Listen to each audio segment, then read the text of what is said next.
Okay, let's get into the source material. We're diving into a product that's apparently really shaking up the budget tech scene. Yeah, it looks like it. Our mission today, figure out why reviewers, like technical reviewers, are genuinely losing their minds over one specific thing. The JLab Go Pods ANC earbuds. And you see why right away in the sources. Mm-hmm. The hook is just that price, $30 Right. total. $30. Yeah, it's less than you'd spend on takeout for two, probably. And the key thing is it's like 1/6 the price of AirPods Pro or Yeah. similar premium buds. Right, so reviewers are basically asking, is this a typo? Or is this some kind of breakthrough? Exactly. You see phrases like mind-blowing, blow you away. How does something this cheap get that kind of reaction? Yeah. That's what we need to unpack. Okay, let's start with the features then, because this is where it gets kind of wild. It really is. What's amazing is just how much they crammed in here. You're looking at hybrid active noise cancellation, ANC, IP55 water resistance, dual device connectivity, which is handy, touch controls, obviously, and this is a big one, a companion app with custom EQ settings. Okay, hold on. IP55 and custom EQ. For $30, my internal too good to be true meter is pinging. Right. Just so everyone listening understands, IP55 means, yeah, they're fine for the gym, sweat, maybe running in light rain, which is actually huge at this price. It is. But the question everyone seems to be asking is, do these things actually work? Or are they just, check marks on a box that feel cheap and break? And that's the core question, right? Yep. The sources, surprisingly, suggest they actually work pretty well. People expected bugs, cheap plastic. Yeah. But they found something reasonably solid where the features aren't just for show, especially that hybrid ANC. Okay, so let's get real about the ANC then. We know $30 isn't buying you, Bose or Sony level silence. No, definitely not. Manage expectations. It's not flagship ANC. It won't kill a plane engine roar or, heavy construction noise completely. But, and this is the key, it does a really decent job with common stuff, like the low hum on a bus, keyboard clicking in an office, that constant coffee shop chatter.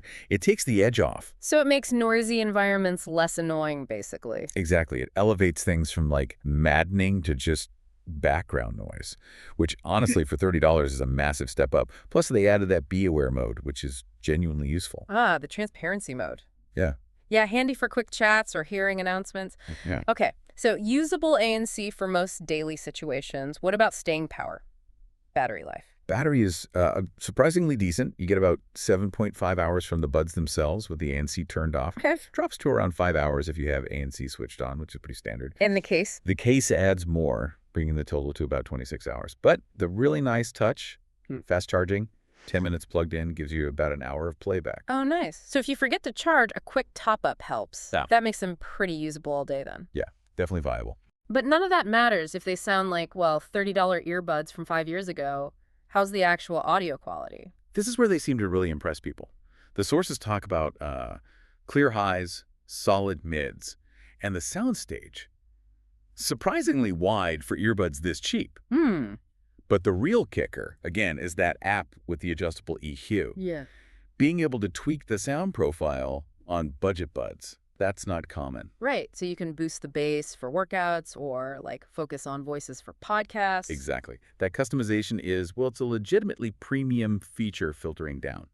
One reviewer literally said they spent more on coffee that morning and couldn't believe the clarity from these. Okay, got to keep it balanced though. They can't be perfect. What are the downsides, the trade-offs? Definitely trade-offs. Yeah. The main one mentioned is comfort, potentially. The nozzle part that goes in your ear, the stem, it's apparently a bit longer than on AirPods Pro. Ah, okay. So it might feel different, maybe less comfy for some people over long periods. Could be, yeah. Depends on your ear shape. Second, battery life is decent, but not amazing compared to top-end models that push 8-10 hours per charge, plus huge cases. Makes sense. And crucially, no fancy extras. You're not getting wireless charging. You're not getting audiophile grade noise isolation. These aren't trying to be those bugs. Got it.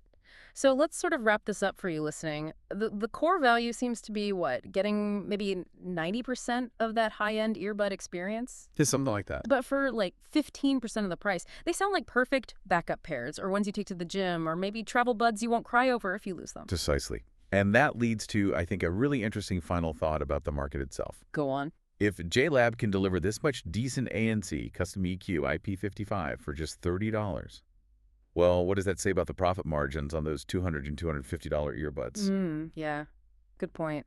It kind of puts pressure on everyone, doesn't it? This level of budget competition could really force the premium brands to either innovate more or maybe rethink their pricing. We might see this ripple effect across other tech, too. It's definitely something to watch.